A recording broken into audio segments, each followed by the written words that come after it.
Okay, time is 6 p.m. I'm going to call this August regular board meeting to order. At this time, Mr. Young, would you deliver our invocation for us? Yes, sir. Let's bow our heads. Thank you, God, for giving us an opportunity to gather together again tonight. I know these are difficult times for all of us, especially difficult times for those 5 board members that are sitting up there that are trying to make these decisions in a time when it's not easy at all. And I know that they've asked you for strength and guidance, and I hope that you can provide that for them. Go with each and every one of us as we continue to try to be safe. Look over all of our families during these times as well, especially those that are a little bit older. Help us to take care of those people. Lead us, guide us, and direct us. In your name, amen. Amen. Thank you. If you all join me for the Pledge of Allegiance. I pledge allegiance to the flag of the United States of America and to the republic for which it stands, one nation, under God, indivisible, with liberty and justice for all. Thank you.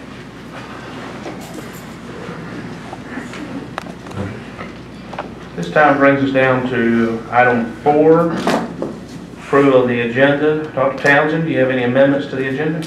I do. I'd like to request that we amend the agenda and add approval of additional waivers listed on the Swissy contract, Exhibit B. These waivers will assist our district during the challenging times of COVID-19, and we feel that they're in the best interest of our students. These waivers include school attendance, compulsory attendance as it relates to attendance protocol, school councils, and instruction and social graces and etiquette may be waived. The current, and just to add a little piece to it, the current, our current waivers that we have in place now do not go away. We just added these because of the COVID-19 situation. Okay. Thank you, Dr. Townsend. That will be action item J under section 8. With that, do I hear a motion to approve the agenda as amended? Make that motion. Motion by Ms. Enos. Do I hear a second? I'll second that. Second by Ms. Bentley. Any further discussion? All in favor? Aye. 5 none opposed. Agenda is approved. Okay, section 5, we have a special recognition tonight. Hill City Elementary, their agricultural program, their new agricultural program just continues being recognized nationwide, statewide, all over the place. We're very proud of them. They've been given a great distinction, a great award, and I'm going to call on Miss Destiny Shutt to handle that recognition for us.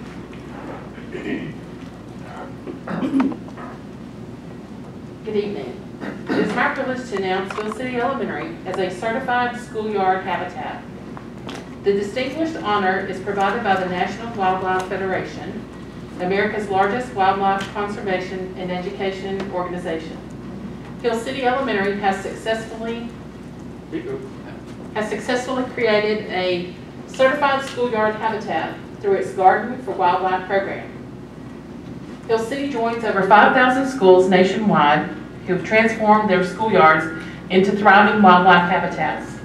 These habitats provide essential elements needed by all wildlife: natural food sources, clean water, cover, and places to raise young. The habitat also serves as an outdoor education site where students can engage in cross-curricular learning in a hands-on way. The Hill City Elementary habitat is located just off the playground. Students can visit the gardens during their outside playtime or with their classroom teacher. A variety of plants have been planted to encourage wildlife to visit. In fact, hummingbirds, butterflies, bees, brown thrashers, and a variety of other birds have been spotted already. Feeder birdhouses and water stations are located throughout the garden. An additional location at Hill City Elementary has been certified as a wildlife habitat. This area has a pond with fish and other wildlife living there. Frogs can be heard croaking in the water and squirrels rustling in the trees. A flower garden and a sitting area overlook the pond. Feeders and nesting houses have been added to support the local wildlife. The organizer of this wonderful opportunity is Mrs. Sonia Chapman. Ms. Chapman, if you'll come up along with Mrs. Halco.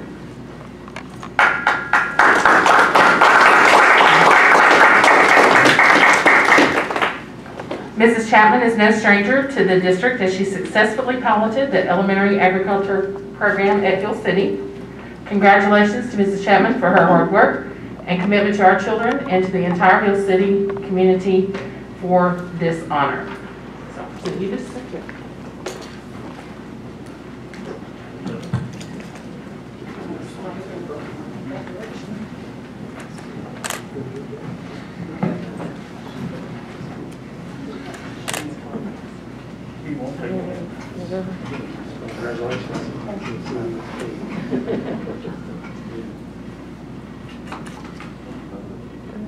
Sorry, yeah, Steve's kind of, I'm gonna get in your face, sorry. Alright, see Steve's good.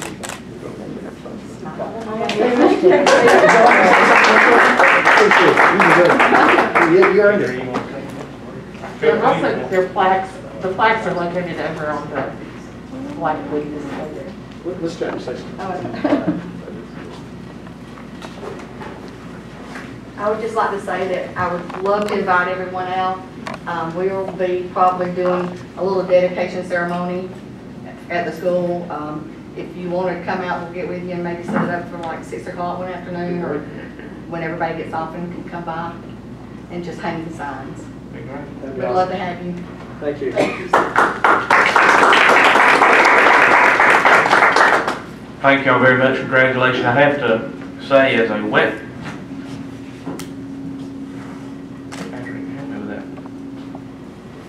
Thank you. As a West Ender, I'm frequently going down Highway 53 and passing Hill City, and I will see many nights way after work hours, Miss Chapman out there working out by the Hill City sign, working with the flowers out there. They have the prettiest sign, I think, because they've done all that floral work there, and it looks really great. So we appreciate all you do. Thank you. Yeah, Mr. Graham, just to add to that, I think rumor has it, and I think a gentleman named David's out there a lot too. I've heard Sure that, by yeah. choice, but. Very much so. I tried to get him to come tonight, but he didn't. Thank y'all very much. Appreciate it. You too, Miss Halcott. Thank you. Okay, Section 6, Superintendent Reports, Dr. Townsend. Yes, first off, we lead off with Amy Smith, financial update. Thank you, Dr. Townsend. I'm going to lose the mask for a minute. Which report do you want first? I can either see here or there. You got general General fund, June 3rd. June 30th. At this point, we have 2 budgets still open. We still have the FY20 budget open at this time, and we have opened the FY21. We have until actually October 31st to completely close and submit all of our documentation for FY20. At this time, we have collected 99.49% of our budgeted revenue. If you'll notice, Ms. Martha, if you'll go to the top line there, I just want them to see we are still short on our property tax collection about $1 million. Now, we will continue to collect property tax and a few other taxes until the end of August. So you will see some changes in that number as we receive those checks. Our expenditures at this point are 96.79% of our budgeted expenditures.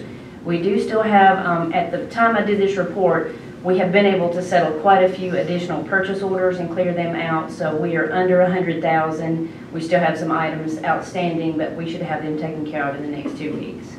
So we should have a final report for you at the next board meeting. And then, Martha, if you will go to FY21.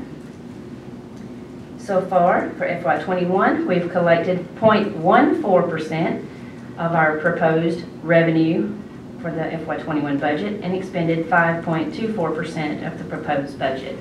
Of course, you know the rules under the spending resolution are we cannot spend more than 1/12 of the prior year's expenditures, so we are well under that at this point.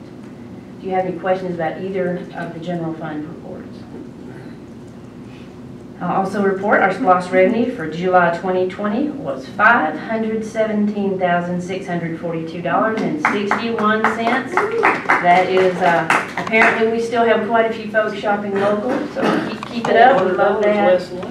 Pardon? $400 less, what happened? Oh.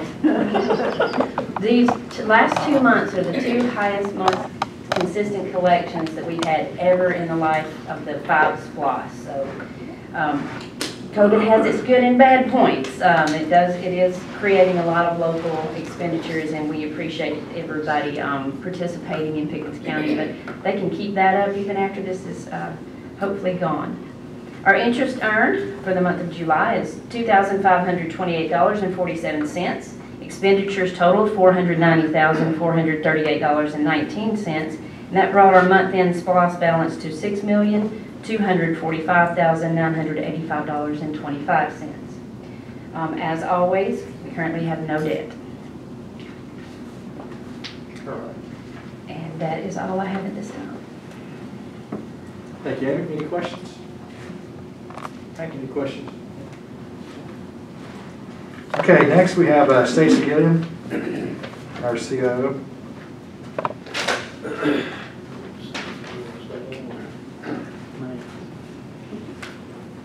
Glasses won't stay on, mask.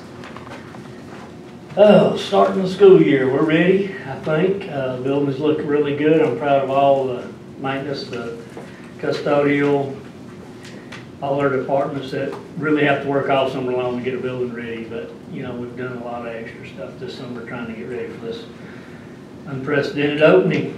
Transportation bus routes have all been tweaked as good as we can to this point. We've test run each route. We've got times and date and numbers of pickups and when we'll be there, and we've notified the parents and all that. I think all that's going to go okay. It's never perfect. We always, first 2 weeks, have to keep tweaking routes, and this year we're really believing that we're going to lose some riders we don't know about, several. So that'll also help us later on to tweak those to maybe make everything a little more efficient. Food service, they've been killing themselves at the junior high, getting that new kitchen area ready. A lot of work goes into that, and Beth has now had to do a lot of it herself as she was transitioning to a new manager for that department. She's worked really hard, and it's tough enough to open the kitchen up for a new year anyway, but she works really hard. Her staff's a little low right now. She's having to multitask and do 2 or 3 different things. But other than that, after next week, you can call me and I may have a bunch to talk about. But right now, we're just trying to get ready to open the doors. Questions? All right, thank you, Stacy. Okay, next is will be my part, just a return to school. We're starting Monday. Nothing changes. We're starting Monday, both virtually and in person. We've had it's been a long process of virtual, getting everybody enrolled. So we're asking all the parents, especially the newer ones with the medical exemptions. We've had a few parents who had to come in late to the process because of a medical situation at home, and their son or daughter needs to stay at home virtually for that reason. So we do have some students that may not start on time on Monday, but we'll be working with them to make sure they'll have a guided process throughout to make sure they finish on time. So we're set there. As in for the traditional school, as you know, we're doing a staggered start. We're excited about that. We think that's important. We think it's going to be good to get the newer kids in the building first, implement some operations plans. And just to let you know, it's an ongoing process with operations. I'll give you an example today. We were talking and we really looked at the high school setting again, and based on the layout, in most cases with those hallways, we can create a one-way hallway where the kids can kind of go one way and go back around, loop around. So by doing that, also should help with overcrowdedness in the hallways. We still want to urge our students to mask up. We have a softball team playing now. We're still on schedule for football. Band is cranked up. Looking forward to our band performing. This is all important. All extracurricular activities, which Ms. Anna, she talked about a lot how important extracurricular is. And it's important to us, and especially the students and the families. So whatever we can do to stay in school as long as we can, we think that's important. Take this off for a sec. So our teachers are masking up. They all know in various settings. For example, now if I was a teacher teaching at the board, you wouldn't see a mask. Away from the kids, you wouldn't see a mask. If you're working one-on-one, a closer situation, like with Martha or something like that, then you want to put your mask on. If you walk around in hallways, the teachers are masking up. And they're excited about being back in school. We're proud of that. I've been by to all the schools and getting by to a couple more tomorrow. The teachers have done a good job preparing for Monday. They worked hard even when they were at home, working from home. Definitely proud of our staffs, and looking forward to a good start on Monday. We intend to stay in as long as we can. Our goal is to stay in and not go out. We know COVID situations happen. We've already had to close down for 2 weeks, and that could happen in the future. We recognize that. We also understand the importance of our kids being in the classroom. Firm believer of our kids being back at school if that's where the family thinks is best. This board, this community made a decision back in the summer. They wanted 2 options. The parents spoke loudly. They said we want a virtual option and back to school option. And we're giving them both. And I applaud y'all for doing that, supporting it financially, budgetary wise. Not everybody has to have a new LMS to help students in a quarantine situation or a distance learning situation. Everybody else, and a lot of people haven't done a new virtual learning model to help our students who want to learn from home with Pickens County teachers in charge of their education using the Pearson curriculum that's based on the Georgia standards. So I applaud y'all for helping make that happen. I applaud the teachers who are working in either environment. Either environment is going to be it's going to be tough. It's not going to be teaching normal, but they're positive, and we're looking forward to Monday. I haven't talked to one teacher yet this week that wasn't sad about Monday. And if you've got your front of the line people like your teachers, excited about the start of school, excited about being here, proud to be in Pickens County, what more could you want? I think the students who are coming back traditional will be excited. The students who are staying home virtual are appreciative that we've got that virtual model for them, and they still get to be a Dragon. If they're in high school or junior high, they get still to be part of the band, football, softball. So that was important. So I'll take any questions about the beginning of the year. We're excited about it. We're looking forward to it. And as of Thursday night at 6:17, we're still on for Monday. Any questions for me? Okay. If not, we're going to go straight to the virtual school update. I didn't talk much about the virtual school because I can't give it a do as much as we can talk to Anita and Kelly. These two have been the 2 ringleaders of really getting this going, putting in 12, 14-hour days, trying to get virtual school open. And I think we're off to a good start and looking forward to it. And appreciate you two being here tonight and talking a little about our virtual academy. All right. Well, thank you all, and good evening. Dr. Townsend stole my first point of thunder. I was going to thank y'all for allowing us to have the Pearson Connects This program, and I know that a lot of families out there would be thanking you as well, because we have roughly 25% of our population of our school kids right now who have chosen virtual. So again, we greatly appreciate that. If you don't know Miss Kelly Flack, she is the coordinator for the Pickens Virtual School and for PACE, and that is Pickens Alternative Center for Education. That's the new name for our DOVA. And if we can fit some time in, once we get some of this virtual settled down a little bit, then she's going to work with social and emotional learning as well and go into the schools. But when we first thought of virtual, we didn't think it was going to be as popular as it has been. So right now that's kind of consumed all of our time. She's told the principals they cannot send anybody to PACE till at least September because we've got so much going on with virtual. so I hope they're listening loud and clear for that. But to go ahead and get started, to let you know just a little bit about that. Have you got it going? Okay. First of all, we want to make sure that you understand the difference in the distance learning and the Pickens Virtual Academy. We went to distance learning in the spring. It was something Kelly has up here. It's a reaction to an emergency situation that we had. But basically, we were learning as we were going. The teachers were putting assignments on. This was new for parents. So sometimes the assignments may have been cut back a little bit. But with our Pickens Virtual Academy, this is a full-force, rigorous curriculum. So, you know, we've tried to explain to the parents that this is not going to be something that your child can do in just a couple of hours. And like Dr. Townsend said, it is going to be supported by Pickens County teachers.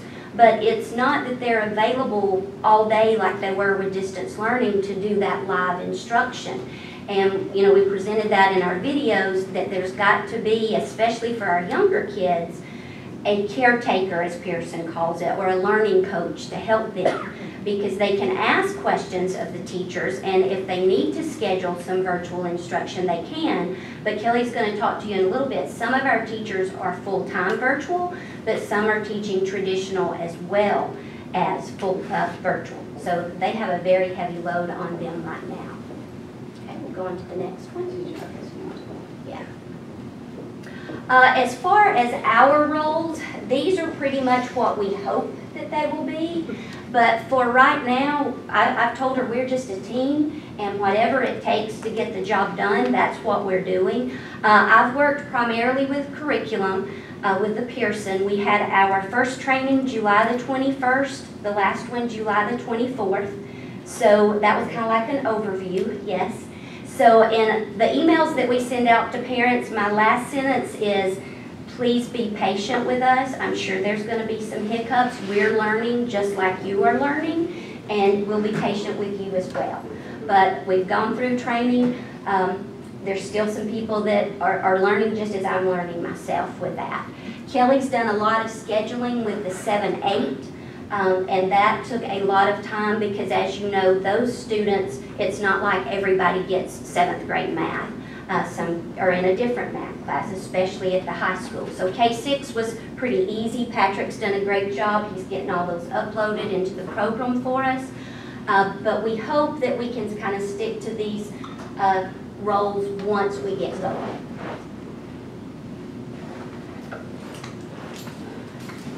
Hey guys. As the person who kind of just runs the day-to-day stuff on the ground and in the schools where we have our teachers, I provide support to the 5-6 schools. So once we get started, I'll be their point of contact, since they're right there. If you guys don't know, we're housed in the bottom part, just right across the street where JMS was. So that's where we are. So it made sense for me to just kind of be their person, since I'll be on site a lot. Misty Moore, who was previously with the DOVA program, is now going to be working as the point of contact for K through 4. She'll also be a PACE teacher once those students start to be referred to us. And when she is serving in that role, she'll have the middle, which is 6 through 8, middle and the junior high. She and Bo Cage are also providing the high school special education support, since they're both certified in special education. So they're going to be taking on some of those co-taught kids who are in a virtual setting and in academic classes. Bo Page, who currently works with us, he was in the ISS program at the high school previous to this. He'll be the point of contact for 7 through 12, so he will work with those teachers directly to make sure that they have all of their needs met, do some progress reporting on those kids who are in a virtual setting at the junior and the high school. And then he'll also provide that special education support. When we get PACE students, he'll be the 9 through 12 contact for those kids. Bo is also running what we hope to be is a solid social media piece to the virtual setting. Just like the high school and the junior high have their websites, Bobby Finley pulled ours together in a very short amount of time, so I was super grateful for that. So we'll be live tomorrow where we can post some of our videos and hopefully start to pull some of those things off of the main Pickens County site so that it looks like its own school, which is kind of what it's turned into. And then Shelley Cantrell, who's been with the county for a number of years as our tribunal coordinator and in other different roles, is going to be the point of contact for our high school electives. For those of you who are familiar with the high school, most students are taking at least one elective, if not 2, and we have over 300 high school kids who are in a virtual setting. So that's at least 300 courses that we have to kind of take progress on, make sure that they're staying up to date and they're not falling into that red line. So we have enlisted a lot of support from our academic high school teachers who are also taking on some of those elective courses as well. Okay, so this is just kind of a quick breakdown. We thought it was important for you guys to see some numbers on how the schools decided to break down the staffing for the virtual academy. It took a lot of thought, trial and error. I would not say that anything's written in pen. Everything is written in pencil, and we erase and we make changes a lot as we need them. When those numbers started to soar, we saw ourselves kind of having to recreate positions for a lot of our teachers. The elementary school has 8 teachers who are full-time virtual teachers, 1 per grade level, as well as Tracy Wirt, who's working under a grant that we got last year. She's supporting the 3-4, and then we have 2 other teachers who are adding additional support to K2. In addition to that, if you look on the other side, we've got 13 part-time virtual teachers. So when we say that they have a traditional schedule, they have pockets of time where they are available to help with that virtual support, but for the most part, they are traditional teachers providing additional support to those kids. At the elementary school, all of those teachers are special education certified so that those kids can get some sort of specialized support on top of the Pearson's platform. At the middle school, we chose to take a little bit of a different route. Those teachers have subject level, but they're covering multiple grades. So we have one teacher that's taking 5-6 ELA, one that's taking 5-6 math, and so on. And we have one special education teacher who is full-time to provide those supports to students. Then in addition, we have 4 teachers who are providing, again, that part-time support, including Diane Jackson, who's our gifted coordinator, to make sure that those kids can also get the specialized instruction that they need. And then at the junior high, we have one teacher who is full-time virtual, and then the rest of them are spread out. Dr. Flatt and Michael Parker worked the schedule out so that almost every teacher in the school has at least one section of virtual classes, and then the rest of their day is traditional. A couple of teachers have 2, but for the most part, they each have 1, and those teachers are broken out by subject and by grade level. The high school chose not to do anybody full-time virtual. Anybody who's ever tried to schedule at the high school knows that very rarely are you going to see collapsing of classes even when we pull over 300 students, just because there's so many courses to choose from. So instead, we chose to take teachers and put them in charge of one particular course. So we have one American Lit teacher who's providing virtual support over the course of all of those academics. So there's 22 of them total. So if anybody wants to do the quick math, I think it's a little over 80 teachers that we have that are providing some kind of virtual support to our students, which is topped 1,100, I think, at this point for our total numbers. So there we are. Oh, that didn't quite format the way that it did on my computer. But if you look at the numbers that we have enrolled, so kindergarten through 4th, we're at over 400 students. 5th and 6th is at 160, 7, 8, 194, and then 339 at the 9-12.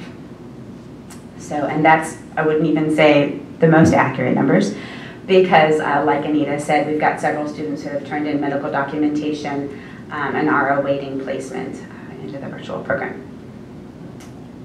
And did you want to talk about accomplishments so far? I can just real quickly. We had the Pearson training, I already talked about that. The teachers looked at the courses, and there's a Part A course and a Part B course. So they looked at those to see which one would align best with the course pacing guides that Pickens County already uses. They're not exact in some cases, but we have a plan, you know, to take care of that. But they did either select A or B to begin with based on our pacing guides. So I feel like the teachers have done a really good job with that. And then they had to copy those courses onto their own platform within Pearson. And then Patrick did his magic with uploading the students. And we're keeping our fingers crossed that when all this rolls out on Monday. And just as a side note, we certainly have been working hard. Dr. Townsend's not lying. We've been putting in a lot of hours to make sure that this gets done the right way. And so that all of these students have what they need, but the process, I don't even know if I could put all the steps on a slide of the process that it has taken to coordinate with counselors, ELL, gifted, special education, 504s, and have to consider every single student as we start to place them in these courses, and then actually create the request list that Patrick then had to put together and upload. And then now I think we're starting a manual process because that upload is complete. So it's definitely been significant. Our short-term goals moving forward is just to continue to support our teachers so that they become more confident. That seems to be the biggest concern right now, is it's just a new program that they're not super familiar with, and they're having to change their tune in terms of how they support our students. Collaborating with colleagues across the county to make sure that we're delivering the appropriate support to all of our students. We wanted to build a Google folder of resources, which I can't even tell you how much time Anita has spent on providing step-by-step instructions to do everything in Pearson's. Any one of you could open that folder and then start to build a class in Pearson's because they're that thorough. So that's been super helpful for our teachers. So we hope to build that continuously. Have a consistent schedule for monitoring so that kids aren't falling through the cracks. Problem solve in an efficient manner, encourage independence on the part of our families, and then work on that website as well as an email support system and social media. All right, thank you, Kelly. Questions? Good question. That was a really good overview. We appreciate it. Hey, it took a little bit longer than we planned, but I think that's y'all's first part of information, you know, so we wanted to make sure y'all had what you needed for it to get started. Thank y'all very much. All right, thank you, Mr. Chair. Following up, another dynamic duo, Gail Smith, Jill Libator, been working hard on the pandemic. There's our pandemic team here, and we're going to talk about what happens. They've developed a notebook already, a guide for us. Fortunate to have both of them working on this and working in sync. And Jill and Gail, thanks for being here and presenting tonight. Thank you. Thank you for having us. First of all, before I even start, I want to thank you so much for bringing Gail Smith on board. I honestly could not have gotten through the past couple of months without Gail. She has been so vital and instrumental in planning everything and coordinating things. She thinks of things that I never would have dreamt of. I'm not a doctor and I'm not a nurse. We have made a great team. She is so gifted with technology, and then the clinical knowledge that I bring and the technology that she brings has been a dynamic duo. I really appreciate the work that she's done on all of this. Amen. Okay, let's start off with, as you know, the task force came together and we started identifying things that we needed within the district to be able to come back to school safely. We have also, with Gail's help, developed a wonderful partnership with Piedmont Hospital and Department of Health. They have worked together. I think Gail has them on speed dial, and she constantly speaks with them, and they've even come out and worked with us at the schools, giving us input on things we need to do. With all that taken into account between what the task force has done and the Department of Health and Piedmont, we have come up that we need to identify how we are going to address different exposures to the infection, to COVID infection, or having COVID-19 themselves. And it's amazing to think that there are so many different possibilities and scenarios that could happen in the population. We are faced with a very large number of reports from each of the schools. They constantly come in. As a matter of fact, I was looking at it. We've gotten 39 reports this week between students and staff. School hasn't started yet, but we are encouraging the parents to contact us if anything is happening at home. And what we mean by that is if there is an active case in the home site or if there's direct exposure, we need to know about it. And Gail is wonderful in guiding the parents through step-by-step on what to do, along with their health care provider. So we have started off with creating a procedures manual for reporting suspected or confirmed cases. We needed to develop this because the schools have to help us. There is no way that Gail and I can do the investigations, contact tracing, taking the reports and so forth, and keeping the schools up. Well, then you have the disconnect on people understanding everything that needs to be done and when it needs to be done. So we created this manual. We then took this manual and rewrote it slightly for the staff, then rewrote it slightly again for the parents. Some of the things that you see in this manual, the staff and parents don't need. Would you mind scrolling down a little bit, please? Keep going. Just tell me when to stop. Keep going, one more. Okay, here's a list of all of the points of contacts within each school and department. So these are the people that if a parent has any questions or problems, they can contact any of these people within the schools. Within the departments, that shows who will take the initiative and file a report. Underneath at the very bottom, it refers to the report. And we have created a form, a Google form. It's just a very simple Google form with, what is it, 6 questions or something on it, where they fill it out, say who it is, what department or school, what the issue is, and who's reporting. Very basic. Gail then takes that form, and it all goes into a spreadsheet, and she has all these things that she investigates and keeps up with all the correspondence within the form. Then we take that form with her correspondence, back to school time and everything, and we've created pivot tables to keep the schools up to date and Dr. Townsend and Mr. Young up to date on everything that's going on. So they have constant record of how many cases with students, how many cases with staff, and how many cases within each school. By the way, the closure a couple weeks ago really helped those numbers. So they've gotten much, much better. Then we also created another pivot table that we send out to the administrations of each of the schools. It has the staff or student name and their return date. If they have been quarantined or isolated, it helps the schools keep up on when these people can come back.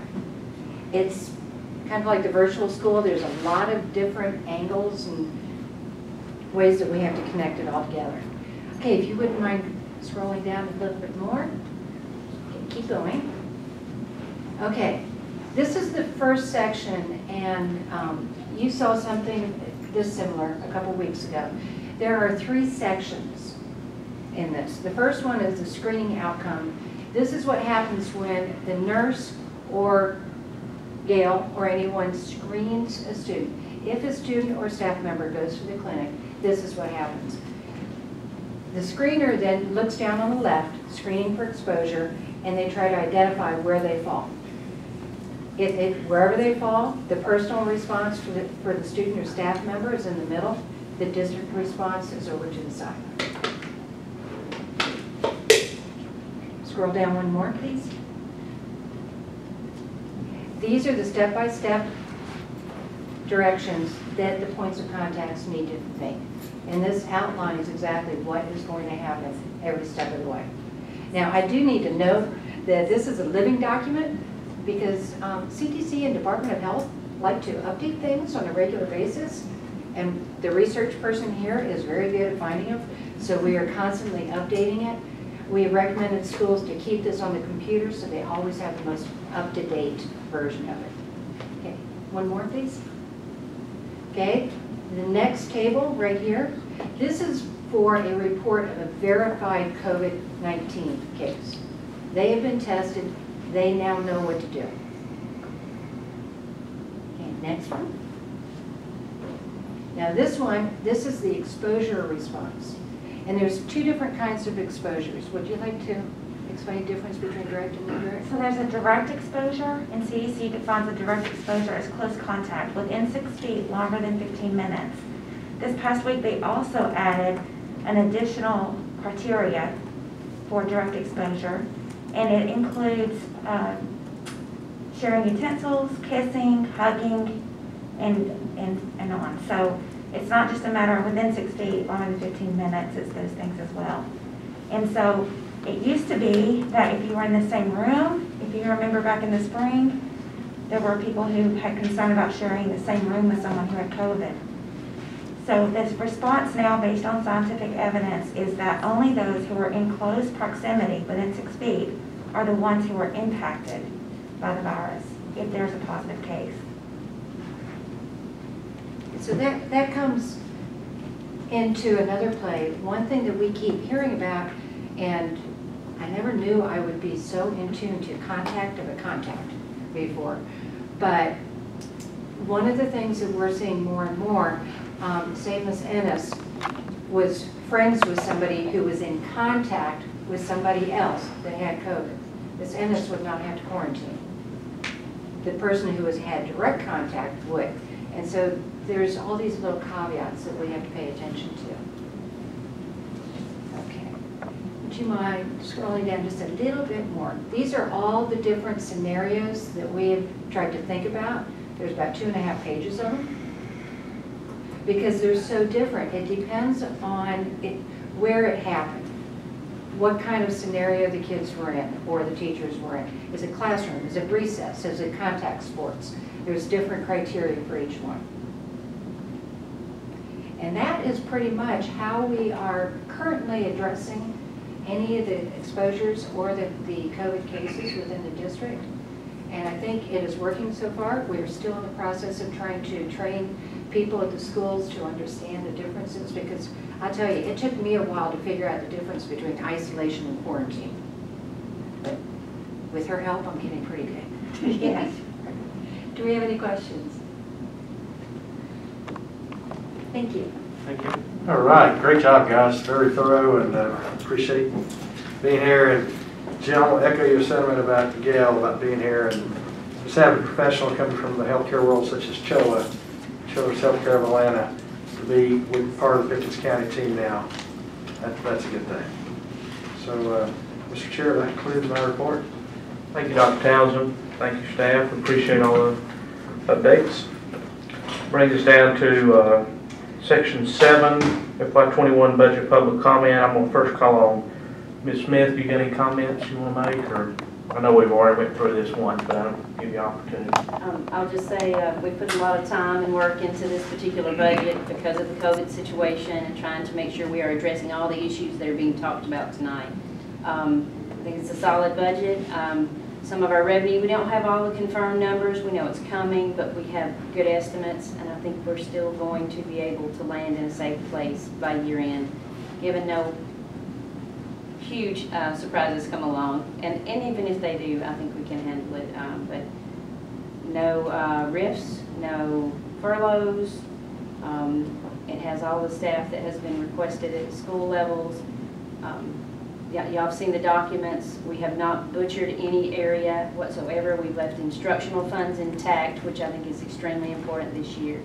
I don't know if Dr. Townsend wants to add, but I feel very good about this budget, and I have to work with it every day for the next year. So I think we're in a good place.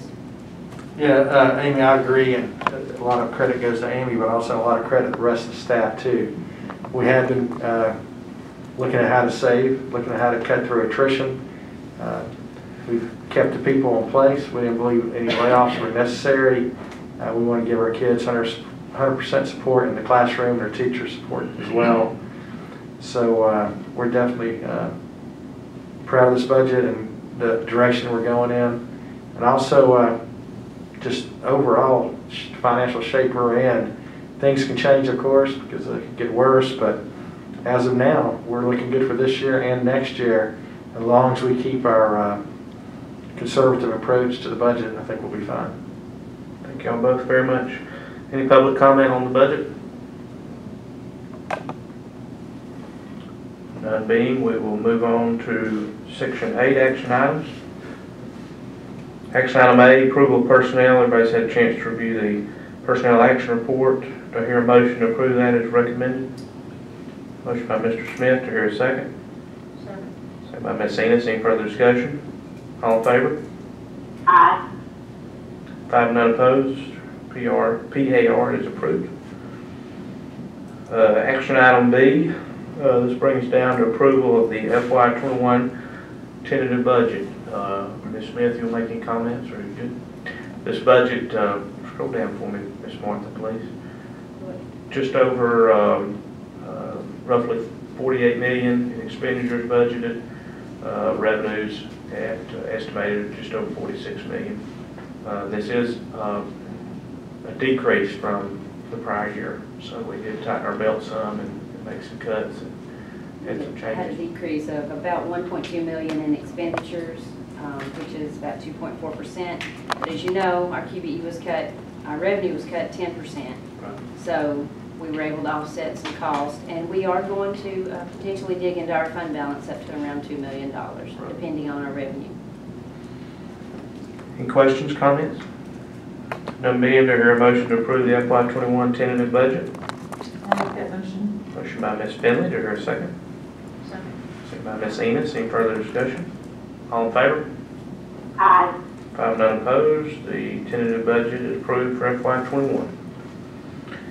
Action item C, approval of spending resolution for September. We've done these the last few months, just allows them to spend up to 1/12 of the previous year's budget. Do I hear a motion to approve that spending resolution? Motion by Mr. Smith. Do I hear a second? Second by Ms. Enos. Any further discussion? All in favor? Aye. 5, none opposed. That is approved. Ms. Smith. Action item D, policy. Request approval of a sex ed policy. Any comments? Mr. Green, this is set on the table now for 30 days. Basically, the biggest change is sex education shall also include age-appropriate sexual abuse and assault awareness, and prevention in kindergarten through 9th grade. And that has laid on the table for 30 days with no comment, correct? Yes, sir. To hear a motion to approve that policy? I'll make that motion. Motion by Ms. Enos, to hear a second. Second by Mr. Smith. Any further discussion? All in favor? Aye. 5, none opposed. That is approved. Next, item E, also policy. I believe this is also set on the table for 30 days. Competitive interscholastic activities. Dr. Townsend, any comments? Yes, sir. Biggest thing here really is to be eligible to participate, the individual must be enrolled full-time in school during the semester of participation. Retention of students for athletic purposes is prohibited by Pickens County School System. Any comments on this policy? Did we receive any, Dr. Townsend? Or? No, sir, no comments. To hear a motion to approve? Make that motion. Motion by Ms. Enos, to hear a second. Second by Mr. Smith. Any further discussion? All in favor? Aye. 5, none opposed. That policy is approved. Action item F, approval of amended 2020-2021 school calendar. This just to, I believe, correct me if I'm wrong, just to reflect that we have delayed school start till from August 3rd to August 17th. It is, and the teachers were on contract during that timeout, so their contract won't change at all, still 190 days. And the students just have a few less school days. To hear a motion to make that amendment to the calendar? Motion by Mr. Smith. To hear a second? I'll second. Second by Ms. Bentley. Any further discussion? All in favor? Aye. 5, none opposed. That is approved. Item G, approval resolution supporting reconstruction of bridge located on Georgia Highway 136. This is the DOT needs to replace a bridge. They consulted with the Board of Commissioners and with us just to basically more notification than anything else that they need to make. They have to make those changes, and this is basically just supporting that reconstruction of that bridge. Okay, this does not involve us giving them any money, No money, no land. We're not involved at all. It's more basically just transportation routes. it's just basically notifying us we're accepting this could affect us. No money, no land either. Yeah, it'll alter a couple of routes, a few routes, but other than that, that's it. Okay. Any more questions on that? Do you hear a motion to approve that resolution? I'll make the motion to approve the resolution. Motion by Ms. Finley. Second by Mr. Smith. Any further discussion? All in favor? Aye. 5, none opposed. That is approved. And Ms. Martha, I think we have to notify the DOT on that. If we have do we have the contact for that? If we're not. That email, I think the email that you sent. Okay, all right, thank you. Item H, approval of minutes. This is for the July 9th called and regular board meeting minutes, and the July 24th called board meeting and district budget hearing minutes. Everybody's had a chance to review those. Do I hear a motion to approve as presented?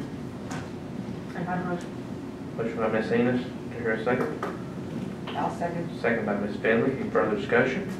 All in favor? Aye. 5, none opposed. Those minutes are approved. And item I, approval of surplus. I think this is some outdated Chromebooks. I think some broken Chromebooks is all it is. Do I hear a motion to approve that surplus as presented? Motion by Mr. Smith. Do I hear a second? Second by Ms. Enos. Any further discussion? All in favor? Aye. 5, none opposed. And finally, item J, the Swiss contract amendment, waivers including school attendance, school councils, and instruction in social graces and etiquette. Just basically three waivers. Any questions on that? None being, do I hear a motion to approve that contract amendment? Motion by Mr. Smith. Do I hear a second? I'll second. Second by Ms. Finley. Any further discussion? All in favor? Aye. 5, none opposed. Okay, that brings us down to board comments. I just want to say real quick, and if y'all would help me out and cover these comments, I think it's important that the public know how dedicated our staff is. I want to commend them. When he said we've had people work 12, 14, 16-hour days, that's no exaggeration. We've had staff members literally stay here all night. That's not an exaggeration. They did not go home. And they were at work the next day. That shows the dedication of our staff. They did not have to do that. They could have said, I've worked my time, I'm going home, I don't have to stay here, but they care so much about the school district, they care so much about these students, they care so much about getting these plans and procedures as best they can, that, you know, that they stayed and took it upon themselves to give everything they have. I'm not talking about us, I'm talking about the staff. They are incredible, they are very dedicated, and I commend them for all their hard work. And the last thing I want to stress is hopefully we're going to start school on Monday. It's not going to be perfect, it's not going to be normal. There's going to be hiccups, there's going to be things that come up, and people need to recognize that. That's the environment we're in. We're going to try and do the best we can. We have a good plan. I have a lot of confidence in the plan they've put together. It's not perfect because there's no such thing. We're going to run into issues, and the best thing you can do is, as a community, is support the staff, be patient with the staff, be understanding with the staff. You know, we'll make mistakes. We'll 3 months from now realize we should have done something different. That's the way it works. But I'm very proud of them, proud to be a little part of it, and I wish everyone well, our faculty and staff well, going back, our students well, and I hope everybody will be patient and willing to give it a go and see what we can do and see how long we last. So that's all I have to say. Any other comments? You said it well. I agree. Done being, I will entertain a motion to adjourn. Motion by Mr. Smith, to hear a second. I'll second. Second by Ms. Finley. Any further discussion? All in favor? Aye. 5 and none opposed. We are adjourned at 6:52. Thank you all very much. Have a great evening.